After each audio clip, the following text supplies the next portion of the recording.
We'll row your boat. Alright, so, I'm 21 years old. Got my license when I was 16 years old. So I've been driving for quite some time now, and there's one common theme I find in driving, and that's traffic, alright? And a lot of people get pissed off when they sit in traffic. I don't, because I rarely have somewhere to be. And, when I do have somewhere to be, I plan ahead. Why? Because I'm an adult. I'm sitting there, I understand. And when you're following like a 100-year-old guy, and they won't turn left, like, I understand that. That guy deserves not to drive. But when it's 5 o'clock on a Tuesday afternoon rush hour, people are honking their horns. They act like it's the first rush hour ever. Like, beep, beep, get out the way. But where did all these cars come from? This is crazy. I'm like, okay. I mean, how long have you been alive? 47 years? Yeah, you've been through rush hour many a time. 7 days a week, probably. Alright, so no. And it's like, you always know who's going to honk their horns. There's always a crappy car. There's always those meet, Did you ever see a Ferrari sitting on the road honking their horn? Does anyone know what a Ferrari horn sounds like? Yeah, me either. No one does. Because, you get the car pulled out, bird craps on it, bam, $100,000 paint job gone. Right? No one drives a Ferrari anywhere. And, back to the crappy cars. This is how I would picture. If I had a crappy car, which I don't, but if I did, this is how it would go down. I'd be sitting in my crappy car, sitting in traffic for the 16th day in a row, and I'm like looking around and going, man, I got a crappy car, crappy job, crappy life, get out the way! And that's how I imagine why people honk their horns in rush hour traffic. So, the other day, I go to the store, and I look for some body wash. And there's a big difference between girls' body wash and guys' body wash. The two body washes, the guys got 2 options. You got Axe, you got Old Spice. That is it. Personally, I like to use Old Spice because Axe smells like the inside of a fake leg.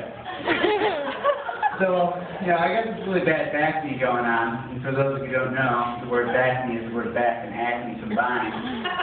So, I got this back knee going on, I go to the store, and I can't use Axe or Old Spice, so that's obviously not working for me. I go to the girls section, and I'm looking around, and searching for girls soap has taught me a new word. This word, exfoliate. Do you know what exfoliate means? It means there's rocks in there. Right? I bring this home, I put it on my loofah, I'm in the shower, wetting down, it's really helping on my loofah, because I don't know there's fucking rocks in there. And I sit there, and I start scrubbing, and all of a sudden I'm bleeding from the chest. I'm like, what the heck? And then, this bottle of exfoliating shampoo should have a warning. That warning should say, son of a bitch, that hurts! I mean, seriously. Alright? Another difference between girls and guys is text messaging.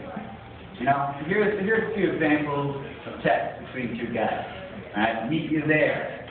I'll see you at the party. A text message between 2 guys is just that, a message, 1 line. Saw your mom, looking good.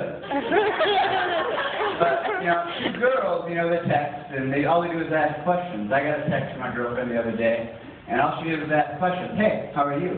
What are you doing? What are you thinking about? What are you doing later? What are you doing right now? And I'm like sitting there, I'm trying to text her back, and I'm like looking at my phone, like S, 7. No, I don't want 7. No. And then she gets impatient. She sends me like 7 more texts. By the time I'm done answering the 1 set of texts, I got 16 more steps to go. Alright? It's just crazy. And also, stating the obvious, I don't know if you guys know, but it's probably the most annoying thing in the entire world. I come from a small town, driving on the back road, and pitch black. And all of a sudden, my buddy on the passenger seat's like, deer! I hit the brakes, the deer wet.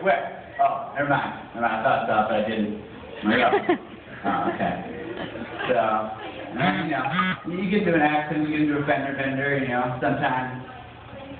sometimes you get these fender benders. And the other day I got into a fender bender. It was a good one. I mean, this was a good size dent. I come home, friend comes up in the car, he's like, oh, you got in an accident, huh? And I'm like, no, I was using the force, and I accidentally threw a pile of bricks into my car. That was an accident, obviously. Look at the dent, it's the size of an infant. Alright? But this moment in my life is probably the best stating the obvious moment of my life. You know, I was in junior high, and those are always awkward years no matter what you're doing, because you don't know how to use deodorant. So, you know, that's just awkward right off the bat. Girls, you don't talk to girls because you don't know how to use deodorant. And, but anyway, you know, I'm going through sports physicals.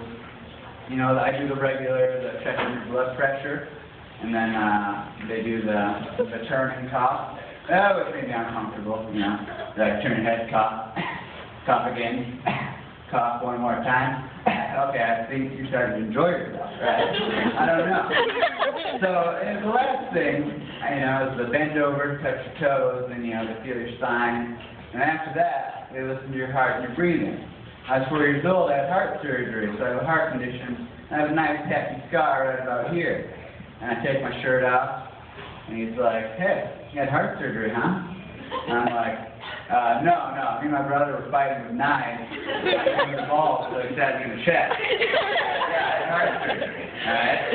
And then, you know, he comes up and he puts the stethoscope on my back and listens to my breathing. He's like, good. And he puts it up to my chest, listens to my heart, and this is what he does. You know, he's listening. My heart, you know, it goes, and it slows down, and it speeds back up. That's just how it is with my heart. And, you know, he's listening, and he takes a step back. He looks at me. He's like, oh my gosh, do you know you have a heart condition? And I was like, oh, really? And I walk up to him and I grab the stethoscope and I look at it, I look at him, I look back at it, look back at him, look him really seriously in the eyes, and I say, do you know that you're a medical doctor? Yeah, and that's all I got for you. Thanks, guys.